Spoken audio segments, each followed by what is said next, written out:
हमारे हरि हारिल की लकड़ी, हमारे हरि हारिल की लकड़ी। मन क्रम बचन नंद नंदन उर, मन क्रम बचन नंद नंदन उर, यह दृढ़ करी पकड़ी। हमारे हरि हारिल की लकड़ी। जागत सोवत स्वप्न दिवस निशि, जागत सोवत स्वप्न दिवस निशि, कान्ह कान्ह जकरी। हमारे हरि हारिल की लकड़ी, हमारे हरि हारिल की लकड़ी। सुनत जोग लागत है ऐसो, सुनत जोग लागत है ऐसो, ज्यों करुई ककरी। हमारे हरि हारिल की लकड़ी, हमारे हरि हारिल की लकड़ी। सूतो व्याधि हम कौले आए, सूतो व्याधि हमको ले आए, देखी सुनी न करी। हमारे हरि हारिल की लकड़ी, हमारे हरि हारिल की लकड़ी। यह तो सूर तिन्हि ले सौंप्यों, यह तो सूर तिन्हि ले सौंप्यों, जिनके मन चकरी। हमारे हरि हारिल की लकड़ी, हमारे हरि हारिल की लकड़ी। राधे राधे बच्चों, आप लोगों के समक्ष ये आपकी क्षितिज पाठ्य पुस्तक से सूरदास जी का तीसरा पद है, जिसका ही मैं व्याख्या करने वाला हूँ। आशा है आप लोगों को मेरे द्वारा दी गई ये व्याख्या अवश्य अच्छी लगेगी और आप लोग इसके अर्थ को अधिक से अधिक जानने का प्रयास करेंगे और मेरे द्वारा इस बताए गए अर्थ का अवगाहन करेंगे। धन्यवाद बच्चों। और मैं अभी इस पद को आपके सामने गायन किया है। अब इस पद के जो भावार्थ है वो मैं बताने की कोशिश कर रहा हूँ। कृपया इसे आप लोग ध्यान से सुने और प्रत्येक हर एक लाइन की एक एक शब्द का अर्थ आप लोग जानिए। अब देखिए इसका भावार्थ। हमारे हरि हारिल की लकड़ी। इस पद को बताने से पहले मैं हारिल पक्षी की विशेषता बताना चाहता हूँ आप लोगों को। यह पक्षी जो यूपी और बिहार में पाया जाता है, जो प्रायः ठंड के मौसम में अधिक देखने को मिलते हैं। और ये पक्षी की विशेषता है कि यह पक्षी कभी पृथ्वी पर पैर नहीं रखता। इसको डर है कि पृथ्वी पे आने पर यह गिर जाएगा पृथ्वी पर और मर जाएगा। इस कारण जब भी यह पृथ्वी पर उतरता है तो अपने हाथों में, अपने चोंच में एक लकड़ी को दबा के उतरता है। उसको ये ऐसा आभास होता है कि लकड़ी को हम पकड़े हैं तो अब हम सेफ हैं, हम गिरेंगे नहीं। तो उसी प्रकार से हारिल पक्षी की तुलना गोपियाँ अपने आप को देती हैं और उस जो दबाए हुए लकड़ी के जो तुलना है उससे भगवान श्री कृष्ण की तुलना करती हैं कि हम हारिल पक्षी हैं और हमारी एकमात्र आधार भगवान श्री कृष्ण है। उस लकड़ी के रूप में हम उनको पकड़े हुए हैं कि हमारे जीवन में जो भी दुख विपत्तियाँ आती हैं वो भगवान श्री कृष्ण हम उनको धारण पकड़े हुए हैं और वही हमसे उसे निजात दिला देते हैं। अतः इस प्रकार गोपियाँ उद्धव जी से बताती हैं कि हे उद्धव जी, हमारे हरि हारिल की लकड़ी, हमारे जो हरि भगवान श्री कृष्ण है वो हारिल की पक्षी की जो लकड़ी है ना, उसी तरह है हमारे लिए। तो आगे कहती हैं कि मन क्रम बचन नंद नंदन उर, मन क्रम बचन नंद नंदन उर, यह दृढ़ करी पकड़ी। हमारे हरि हारिल की लकड़ी। कहते हैं मन माने मन से, क्रम कर्म से, वचन वाणी से, नंद नंदन बाबा नंद के नंदन अर्थात बेटे भगवान श्री कृष्ण को, उर माने अपने हृदय में, यह दृढ़ कर पकड़ी अपने हृदय में मजबूती से, दृढ़ माने मजबूती से, अपने करी माने हाथ से, पकड़ी माने पकड़ा हुआ है। हमने अपने हृदय में भगवान श्री कृष्ण को बहुत मजबूती से पकड़ा हुआ है। कि भगवान श्री कृष्ण को पकड़ने से अभिप्राय है कि हम दिन रात उनमें ही लीन रहती हैं, हम दिन रात ही उनका स्मरण करते रहते हैं। कहते हैं कि हे उद्धव जी, भगवान श्री कृष्ण को हमने मन से, कर्म से और वचन से उस भगवान श्री कृष्ण को अपने हृदय में धारण कर रखा है और उन्हीं को ही पुकारते रहते हैं। इस प्रकार से हारिल पक्षी अपनी लकड़ी को पकड़ता है, उसी प्रकार अपने हृदय में भगवान श्री कृष्ण को हमने धारण किया है और उन्हीं का स्मरण करते रहते हैं। कहते हैं कि जागत सोवत स्वप्न दिवस निसी, जागत सोवत स्वप्न दिवस निसी, कान्ह कान्ह जकरी हमारे हरि हारिल की लकड़ी।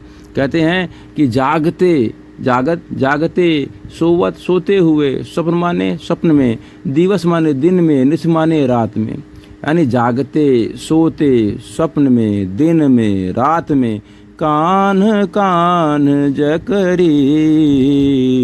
कान्ह माने भगवान श्री कृष्ण की का नाम कान्हा है ना, वही कान्ह कान्ह जकरी, कान्हा कान्हा भगवान श्री कृष्ण की जकरी जपते रहते हैं। जकरी माने जपना, कान्ह कान्ह जकरी भगवान श्री कृष्ण का ही नाम स्मरण करते रहते हैं, उनका ही नाम जपते रहते हैं। सुनत जोग लागत है ऐसो, सुनत जोग लागत है ऐसो, ज्यों करुई ककरी हमारे हरि हारिल की लकड़ी। कह रहे हैं कि हे उद्धव जी, गोपियाँ बताती हैं, कहती हैं उद्धव से, हे उद्धव जी, जब कोई कहीं जाता है तो किसी के लिए कुछ न कुछ लेके जाता है, और आप मथुरा से हमारे लिए ये क्या लेके आए हैं? सुनत जोग लागत है ऐसो, यह जो आप योग को जो हमारे लिए लेके आए हैं ना, ऐसा लगता है। सुनत जोग, यह योग शब्द ही सुनने मात्र से ही ऐसा लगता है।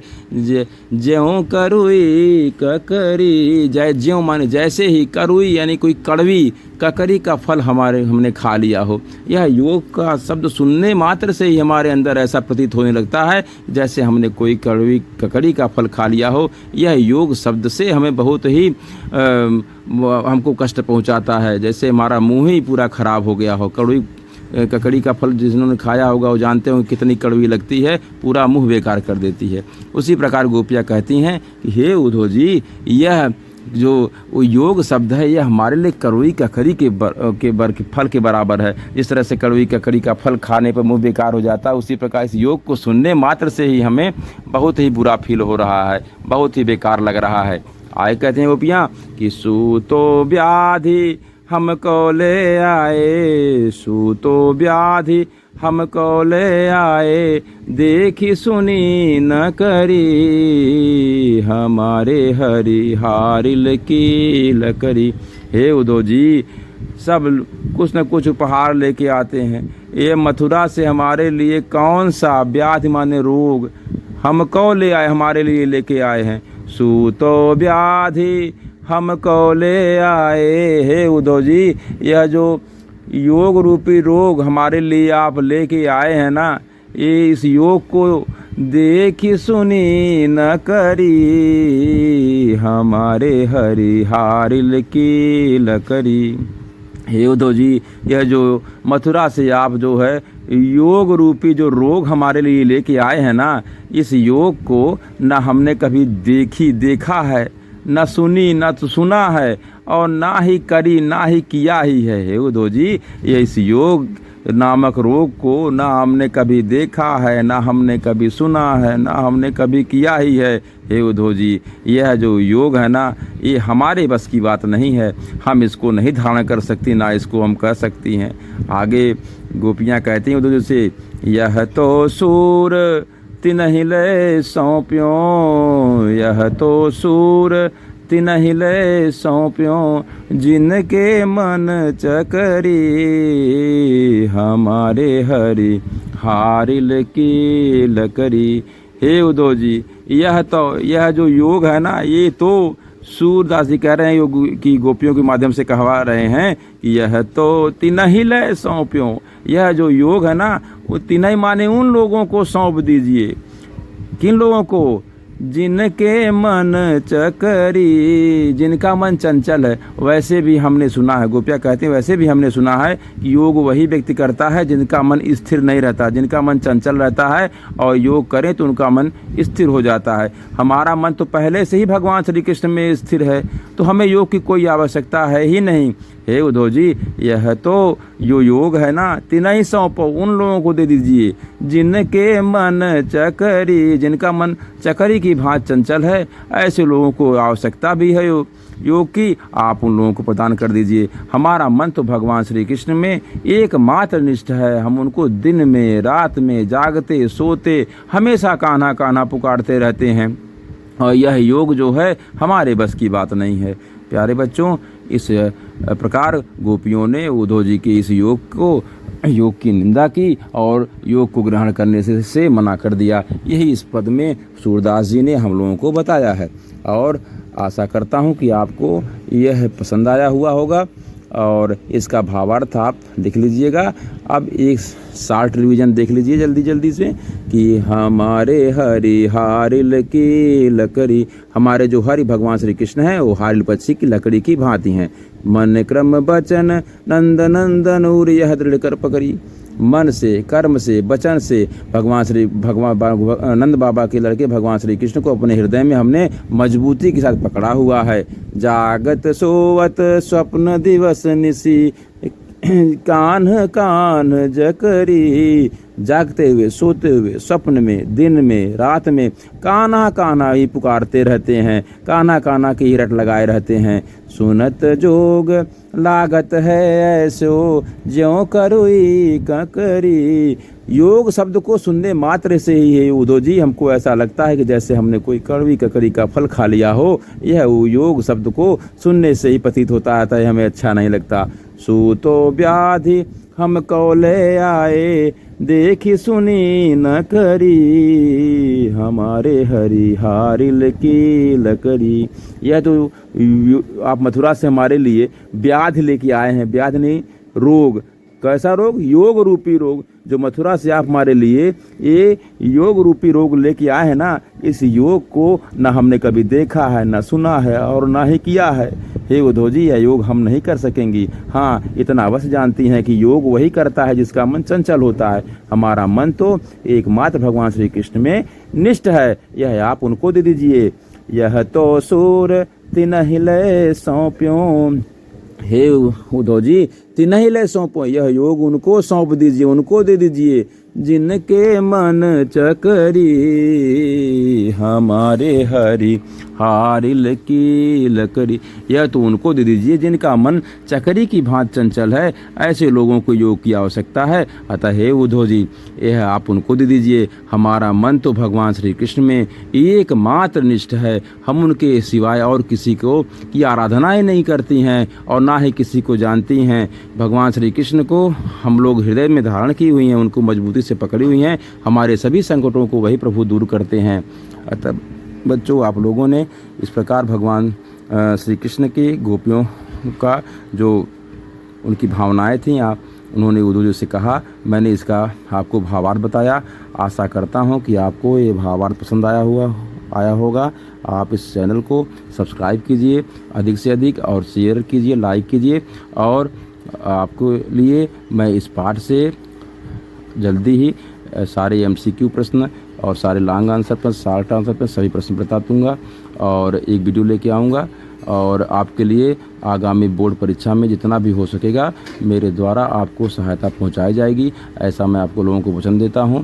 और इस पद को आप लोग कंठस्थ कर लीजिएगा और इसका भावार्थ लिखने का प्रयास कीजिएगा, क्योंकि आप जब लिखेंगे तो सारी चीज़ें स्वतः ही आपके दिमाग में अंकित हो जाएंगी। और जल्दी से मैं इसे हाई स्कूल के जितना भी टॉपिक है उस टॉपिक पे मैं वीडियो बनाने का प्रयास कर रहा हूँ कि आपके लिए सुगम हो सके, सारे अर्थों को आप जान लें, ऐसी मेरी कामना है। भगवान करे आप लोगों का कल्याण हो, आप लोग अच्छे नंबरों से पास होइए, अपने माँ बाप का नाम रोशन कीजिए। अतः अब मैं आप लोगों से नेक्स्ट वीडियो तक के लिए विदा लेता हूँ। जय श्री राधे कृष्णा। आप लोग मुझे अधिक से अधिक शेयर करें, लाइक करें और अपना प्यार प्रदान करने का कृपा करें। सिया राम मैं सब जग जानी, सिया राम मैं सब जग जानी, करहु प्रणाम जोर जुग पानी, करहु प्रणाम जोर जुग पानी। सो तुम जानहु अंतर्यामी, सो तुम जानहु अंतर्यामी। पुरवहु मोर मनोरथ स्वामी, पुरवहु मोर मनोरथ स्वामी। मंगल भवन अमंगल हारी, द्रबहु दशरथ अजिर विहारी। दीन दयाल बिरद सम भारी, हरहु नाथ मम संकट भारी, हरहु नाथ मम संकट भारी। जय हो। धन्यवाद बच्चों, कृपया आप इसे शेयर ज़रूर करें। धन्यवाद, बहुत बहुत धन्यवाद।